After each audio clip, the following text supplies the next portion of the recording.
Joining us now, Matt Kroenig, former special advisor to the Office of the Secretary of Defense. Matt, we thank you for Skyping in today.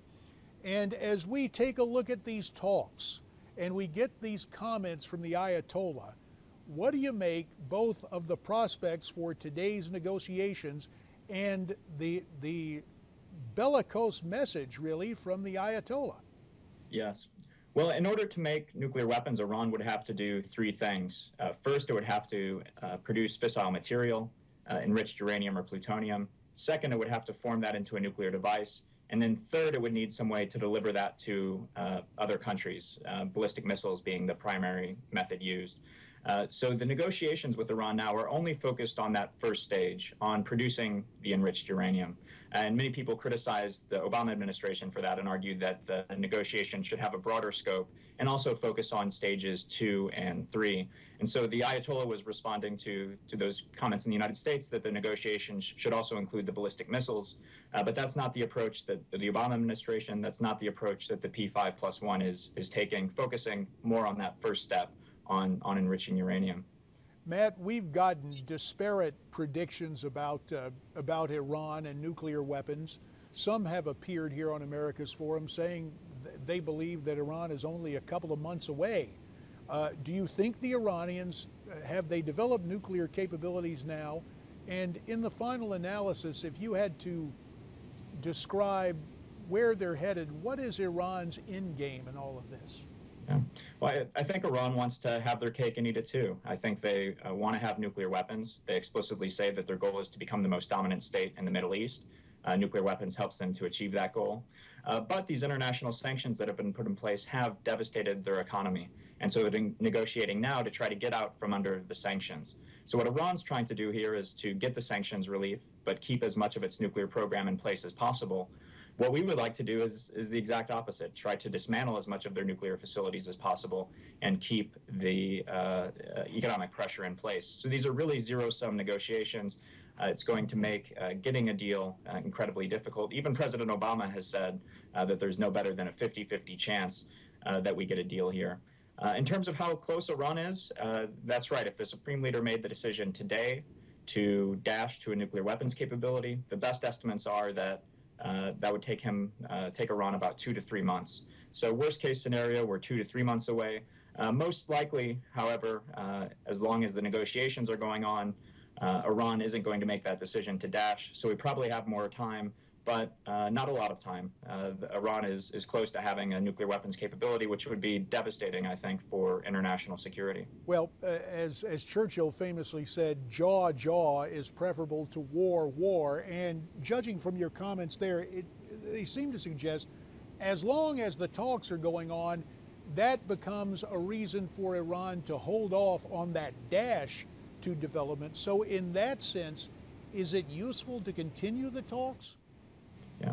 Well, often in foreign policy, you have no good options, and that's where we are now with Iran's nuclear program. We really have no good options. The question is, what is the least bad option? So the alternatives to diplomacy, either conducting a military strike on Iran or simply giving up and allowing Iran to have nuclear weapons, are worse than continuing the negotiations. So I think there are problems with the negotiations. It's going to be hard to get a deal. Even the deal we're pursuing isn't a very good deal. And there are many downside risks to pursuing negotiations, but it's probably less bad than the alternative. So I think it's worth pursuing diplomacy, trying to get a final deal, but being realistic about our prospects, because they're not good.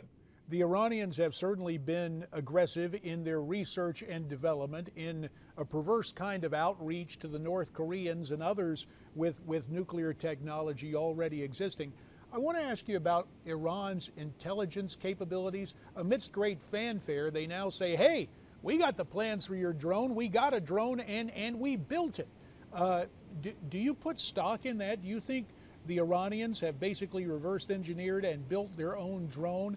And a question closely related to that, do you believe, given our lax border security, because we've heard from various at least mid-level defense apparatchiks within the Tehran regime, that if we were to use force, Iran has assets in place to strike back.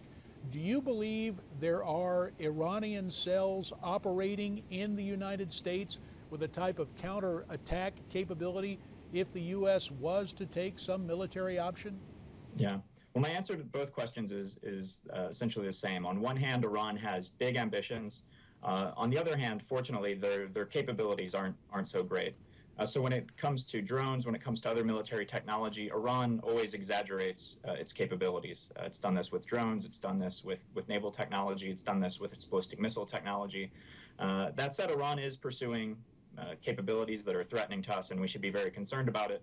But we should also take Iran's statements with a grain of salt. Their strategic culture is to exaggerate their capabilities.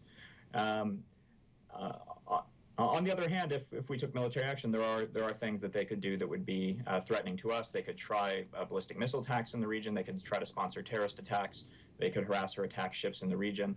In terms of cells in the United States, I suspect that they do have cells in the United States because we caught one a couple of years ago. A couple of years ago, we caught Iranian agents trying to assassinate Saudi Arabia's ambassador to the United States at his favorite restaurant in Georgetown in Washington, D.C., not far from where I live. So they've tried to do this in the past, but again, their capabilities aren't great. The special operations forces, these Quds forces, are more like the Keystone Cops than like a threatening paramilitary organization.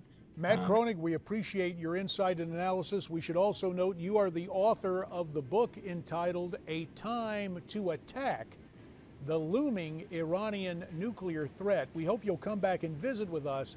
Here's hoping that your assessment of Iranian agents being more like Keystone Cops remains the case, but we do look forward to keeping an eye on these negotiations and having you back for more of your analysis.